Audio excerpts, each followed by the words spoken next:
Hey up. You know, there are several things that get right on my nerves. But one of them is the whine of the defeated Federas from 2016 who tried to save face for the defeat we handed out to them by saying, "Oh, what's the advantage of Brexit then? Give me one advantage of Brexit." Now, I could talk for half an hour on the advantages of bloody Brexit. But let me give you one story, which I think is a good one, and it's clearly a Brexit bonus. A while back, I saw a friend of mine, well, an acquaintance, sat on a wall, smoking a tab, and nattering to some other bloke who I didn't know. So I wandered over there and, said hello, and I was introduced to the bloke.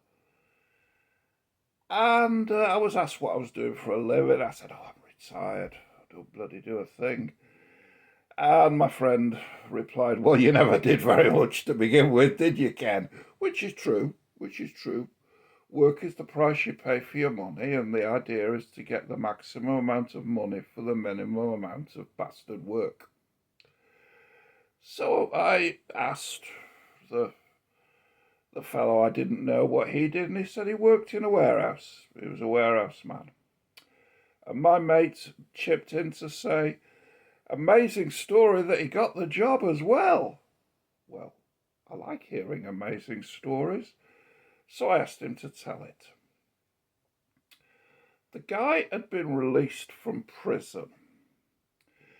Now, I asked him what he'd done, and he replied he was convicted of murder, but he hurried up to say that the sentence was reduced to manslaughter on appeal.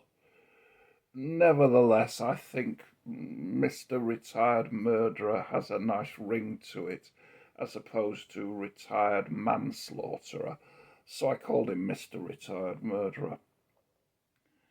The story is as follows. Having been let out of prison, he started working for agencies, bit of work here, bit of work there.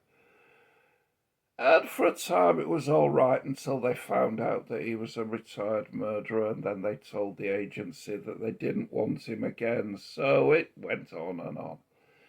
Eventually, he ended up working in this warehouse.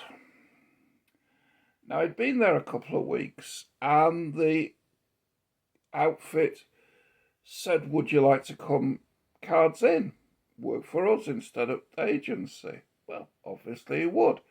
They said, "Well, you'll have to have an interview." So he goes to the interview, and the sort of managerial cockroach who's interviewing him says, "What were you doing before you came here?" "Oh, I was in Barlini." "Beg your pardon?" "Yeah, I was in Barlini." "What for?" "Well, I was convicted for murder, but it got reduced to manslaughter on appeal."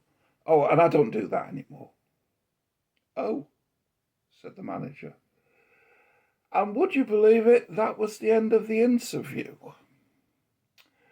So, Mr. Retired Murderer thought, "Well, what shall I do? I know, I'll go back to the agency."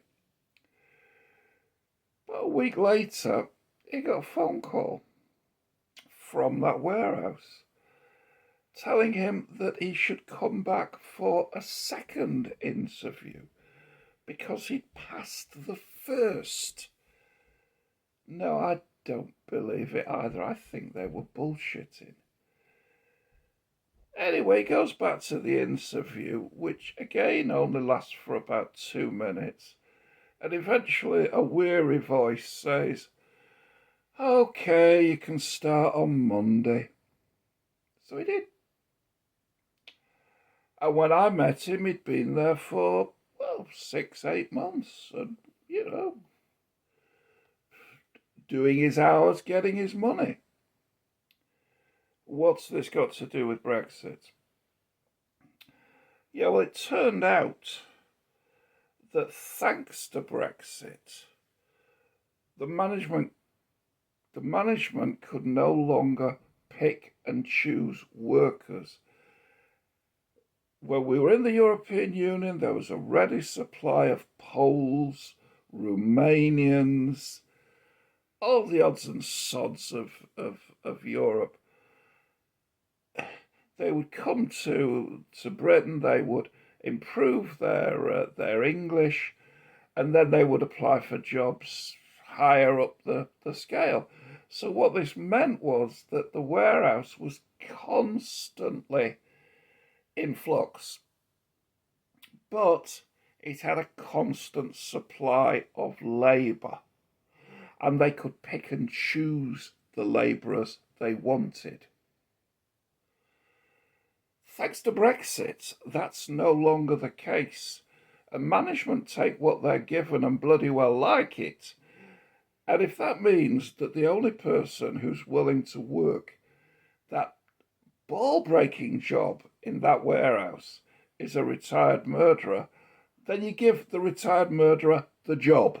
And that's all there is to it. And stop your bloody mithering. That's a Brexit bonus. It is virtually impossible in Britain to be unemployed these days. And management can no longer give the shit that they got used to giving when we were in the European Union. They got to put up with some of our shit. Now, they don't like it.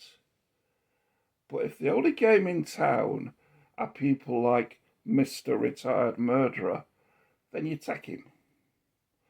And what's true of Mr. Retired Murderer is true of tens of thousands, hundreds of thousands of British working men who can now get jobs and do not have to take shit from managerial cockroaches thanks to Brexit.